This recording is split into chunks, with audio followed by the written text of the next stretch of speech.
दोस्तों अचानक से 140 करोड़ भारतीयों को खुश करने वाली एक ऐसी खबर सामने आ चुकी है जिससे सभी को एहसास हो गया है कि ग्लोबल लेवल पर भारत का कूटनीतिक कद कितना बढ़ चुका है। बता दें कि लेटेस्ट रिपोर्ट के मुताबिक कतर की तरफ से भारत द्वारा की गई अपील को स्वीकार कर लिया गया है। ये वही अपील है जो हमने कतर में अपने 8 नौसेना के रिटायर्ड अधिकारियों की डेथ पेनल्टी रोकने के लिए दी थी, जिसे आखिरकार कतर ने स्वीकार कर लिया है। तो चलिए इस डेवलपमेंट को डिटेल से समझते हैं। दरअसल दोस्तों सबसे पहले तो हमें यह समझना पड़ेगा कि इस वक्त कतर और भारत के बीच मौजूद विवाद सिर्फ इन दो देशों के बीच का मामला नहीं है, बल्कि इजरायल और हमास के बीच हो रहा युद्ध भी काफी हद तक दोनों देशों के बीच मौजूद इस विवाद को प्रभावित कर रहा है। कतर की तरफ से भारत की अपील एक ऐसे समय पर स्वीकार की गई जब इजरायल और हमास ने 4 दिनों के युद्ध विराम पर सहमति बना ली है और यह युद्ध विराम शुरू भी हो चुका है, जो इस युद्ध से कतर और भारत के विवाद को जोड़ता है। बता दें कि एक्सपर्ट पहले ही इस बात के बारे में सहमति बना रहे थे कि कतर का हमारे 8 रिटायर्ड नौसेना के अधिकारियों को डेथ पेनल्टी देना कोई आम बात नहीं है, बल्कि ऐसा करके वे भारत पर दबाव बनाना चाह रहे थे ताकि भारत जैसा ग्लोबल पावर इजरायल हमास के युद्ध में एकदम इजरायल की तरफ ना चला जाए, क्योंकि अगर ऐसा हुआ तो मुस्लिम देश चाहकर भी हमास को नहीं बचा सकेंगे। दोस्तों कतर के आतंकवादी संगठनों के साथ काफी अच्छे संबंध हैं, चाहे हमास हो या फिर तालिबान, हर बार कतर इन्हें बचाने के लिए आगे आता है। ऐसे में युद्ध विराम पर हस्ताक्षर होने के कुछ ही घंटे बाद कतर का भारत की अपील को स्वीकार करके अपनी अदालत में हमारे अधिकारियों के खिलाफ दोबारा से हियरिंग को स्वीकार करने का फैसला काफी बड़ी बात है। हालांकि फिलहाल इसके ऊपर एक्सपर्ट अपनी नई राय देने से कतरा रहे हैं, क्योंकि मामला काफी नया है, लेकिन आने वाले समय में इस पर हमें ओपिनियन देखने को जरूर मिलेंगे। और ये बात तो जरूर कही जा सकती है कि डॉक्टर एस जयशंकर और हमारे सभी डिप्लोमेट की मेहनत रंग लाई है। वहीं पर हम इस तथ्य को भी नजरअंदाज नहीं कर सकते कि भारत ने कतर पर दबाव बनाने के लिए अपनी एड़ी चोटी का जो लगाना शुरू कर दिया था। हमने कतर को नेचुरल गैस से लेकर एग्रीकल्चर और इंडस्ट्रियल एक्सपोर्ट हर क्षेत्र में नुकसान पहुंचाया। सबसे पहले तो भारत ने नेचुरल गैस की सप्लाई लाइन बदलने की शुरुआत कर दी और फिर हमने चावल निर्यात करने से मना कर दिया। भारत यहीं पर नहीं रुका,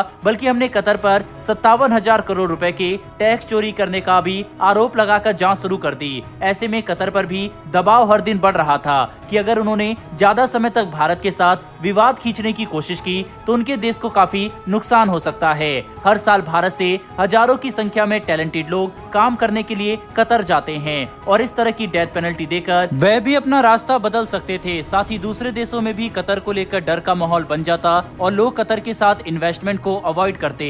लेकिन फिलहाल इस अपील को स्वीकार करने के बाद हमारे अधिकारियों को सुरक्षित भारत वापस लाने की उम्मीद बढ़ चुकी है, जो काफी राहत की खबर है। बहरहाल दोस्तों बढ़ते हमारी दूसरी खबर की तरफ। ये खबर भारत और इजरायल के बीच होने वाली एक बड़ी डील को लेकर है। सामने निकल कर आ रही लेटेस्ट रिपोर्ट के मुताबिक मिनिस्ट्री ऑफ होम अफेयर्स की तरफ से इस बात की जानकारी दी गई है कि बॉर्डर सिक्योरिटी फोर्स को एंटी ड्रोन टेक्नोलॉजी से लैस करने के लिए भारत इजरायल की 2 कंपनियों के साथ बातचीत कर रहा है, जिससे हम एंटी ड्रोन हथियारों की खरीद कर सकते हैं। इनका इस्तेमाल पाकिस्तान से सटी सीमा पर ड्रोन से सुरक्षा हासिल करने के लिए किया जाएगा। बता दें कि पाकिस्तान की तरफ से पंजाब और कश्मीर जैसे राज्यों में ड्रोन का इस्तेमाल करके हथियार, नारकोटिक्स और दूसरे नशीले पदार्थ की सप्लाई करना काफी ज्यादा बढ़ चुका है।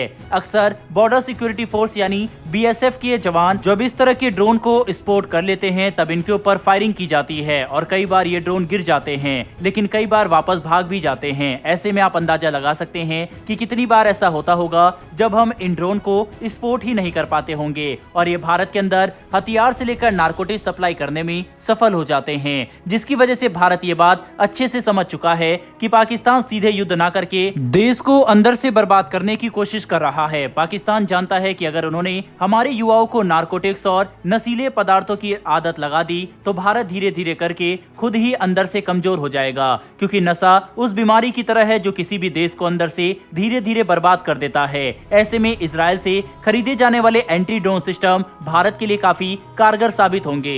हालांकि हमने स्वदेशी लेवल पर भी कई टेक्नोलॉजी का विकास किया है। डीआरडीओ के पास लेजर हथियार भी मौजूद है जो ड्रोन को कई किलोमीटर दूर से बर्बाद कर सकते हैं। साथ ही हम मिसाइल टेक्नोलॉजी का इस्तेमाल करते हुए भी कई एडवांस हथियारों को विकसित कर रहे हैं जिससे ड्रोन को काउंटर किया जा सके। पर हमारी मौजूदा जरूरत को पूरा करने के लिए इजरायल से खरीदे जाने वाले ये सिस्टम काफी अहम होंगे।